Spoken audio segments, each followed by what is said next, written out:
Hello students, topic is structure of the district administration. हमने central government का structure देखा, हमने स्टेट गवर्नमेंट का देखा। अब उससे नीचे आती है डिस्ट्रिक्ट। ठीक है, तो अब हम डिस्ट्रिक्ट का जो है वो स्ट्रक्चर देखेंगे। ठीक है, तो जो डिस्ट्रिक्ट्स हैं, जैसे किश्तवाड़ एक डिस्ट्रिक्ट है ना, तो वैसे ही जो डिस्ट्रिक्ट है, अगर हम पूरी कंट्री में देखें तो अराउंड 718 डिस्ट्रिक्ट्स हैं। ठीक है, तो जो डिस्ट्रिक्ट का स्ट्रक्चर है वो स्लाइटली वेरी करता है फ्रॉम डिस्ट्रिक्ट टू डिस्ट्रिक्ट। ठीक है, मतलब हर एक डिस्ट्रिक्ट में जो स्ट्रक्चर होगा थोड़ा थोड़ा डिफरेंस होता है। ठीक है, बट हम एक जनरल स्ट्रक्चर पढ़ेंगे डिस्ट्रिक्ट एडमिनिस्ट्रेशन का। ठीक है, तो सबसे पहले हमने हेड से स्टार्ट किया था, है ना, कि हेड ऑफ सेंट्रल गवर्नमेंट या head of the state government. तो वैसे ही आज हम कर रहे हैं डिस्ट्रिक्ट का, तो हम देखेंगे कि डिस्ट्रिक्ट में हेड कौन होता है। ठीक है, तो डिस्ट्रिक्ट का हेड कौन होता है? Deputy commissioner. ठीक है, डिप्टी कमिश्नर, जिसे हम शॉर्ट में डीसी कहते हैं। ठीक है, तो डिप्टी कमिश्नर को हम डिस्ट्रिक्ट मैजिस्ट्रेट भी कह सकते हैं। ठीक है, जिसे हम शॉर्ट में डीएम कहते हैं। ठीक है, डिप्टी कमिश्नर और डिस्ट्रिक्ट मैजिस्ट्रेट।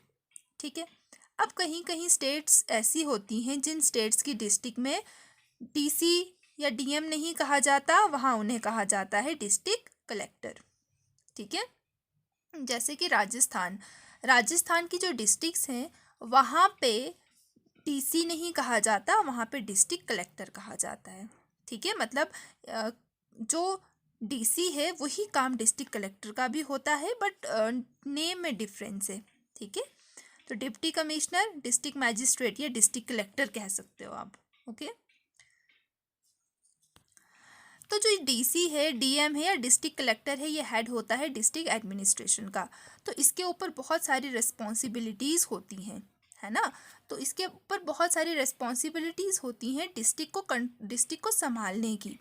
तो ये क्या करता है, ये जो है अपने काम को बाइफरगेट कर देता है टू पार्ट्स में। एक हो गया रेगुलेटरी एडमिनिस्ट्रेशन, सेकेंड हो गई डेवलपमेंटल एडमिनिस्ट्रेशन।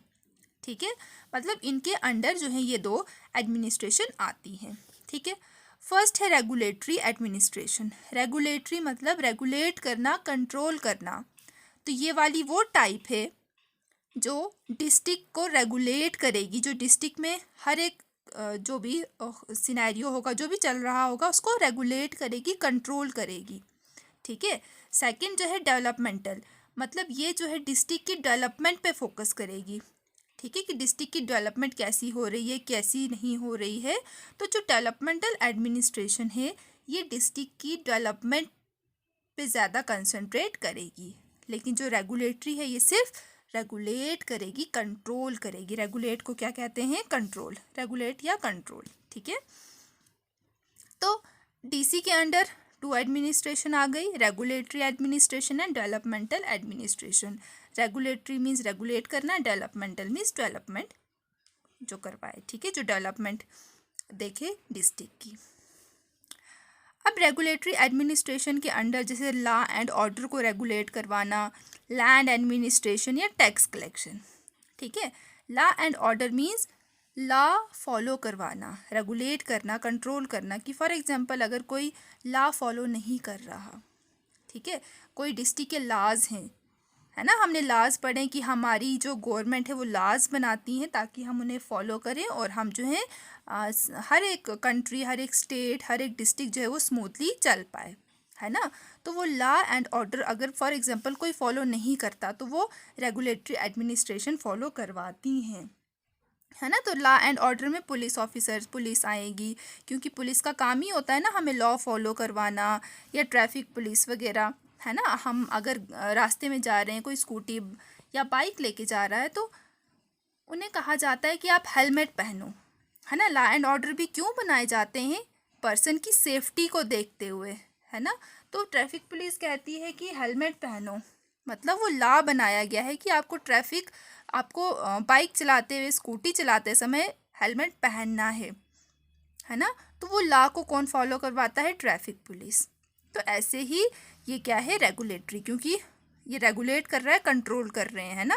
तो लॉ एंड ऑर्डर भी क्या है? रेगुलेटरी एडमिनिस्ट्रेशन में आता है।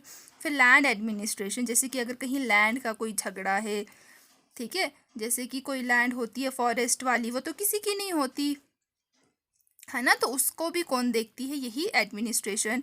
फिर टैक्स कलेक्शन, की टैक्स कलेक्ट करना है डिस्ट्रिक्ट के लोगों से, वो सारा क्या है, रेगुलेटरी एडमिनिस्ट्रेशन में आता है। तो आपने सिर्फ याद रखना है कि रेगुलेटरी एडमिनिस्ट्रेशन में क्या क्या आता है, land order, land administration and tax collection. Okay, इसके अलावा भी और बहुत कुछ आता है, आपने इतना ही करना है, ठीक है। देन डेवलपमेंटल एडमिनिस्ट्रेशन, जो डिस्ट्रिक्ट की डेवलपमेंट पे फोकस करे, है ना, तो जैसे कि रोड एंड बिल्डिंग्स, कि डिस्ट्रिक्ट की रोड्स हैं, डिस्ट्रिक्ट में जो रोड्स हैं उसको डेवलप करना है, उनको मॉडिफाई करना है, पहले कच्चा रोड हुआ करता था, पक्का रोड करना है, तो ये सारा कौन देखता है, डेवलपमेंटल एडमिनिस्ट्रेशन। और जैसे ट्रांसपोर्ट, कि डिस्ट्रिक्ट में जो ट्रांसपोर्ट फैसिलिटीज़ हैं, जो बसेस हैं चल रही हैं, तो वो कैसी चल रही हैं, बसेस प्रॉपर अपना ठीक ठाक है या नहीं, तो वो सारा ट्रांसपोर्ट सिस्टम कौन देखता है, डेवलपमेंटल एडमिनिस्ट्रेशन, ठीक है। तो ये था डिस्ट्रिक्ट एडमिनिस्ट्रेशन के बारे में। अब अगर आपने थोड़ा सा रेगुलेटरी एडमिनिस्ट्रेशन में लैंड एडमिनिस्ट्रेशन को देखना है, तो यहाँ पे आप एक नज़र मार सकते हैं इसे। ये मैंने इसलिए दिखाया है क्योंकि आप तहसीलदार, पटवारी, इन वर्ड से फैमिलियर हो, है ना, तो जस्ट आपको पता चले कि इनकी पोजीशन कहाँ पे है, ये मैंने एक डायग्राम बनाई है जो किस में आती है, रेगुलेटरी एडमिनिस्ट्रेशन की लैंड एडमिनिस्ट्रेशन में। मतलब अगर लैंड का कोई हो, ज़मीन का कोई भी कुछ हो, तो वो पहले एसीआर के पास, फिर उसके अंडर एसडीएम आता है, फिर तहसीलदार, नायब तहसीलदार एंड पटवारी। तो ये आपका सिलेबस में नहीं है, आपकी सिलेबस में सिर्फ इतना ही है, तो आप इतना करेंगे, ठीक है। Thank you.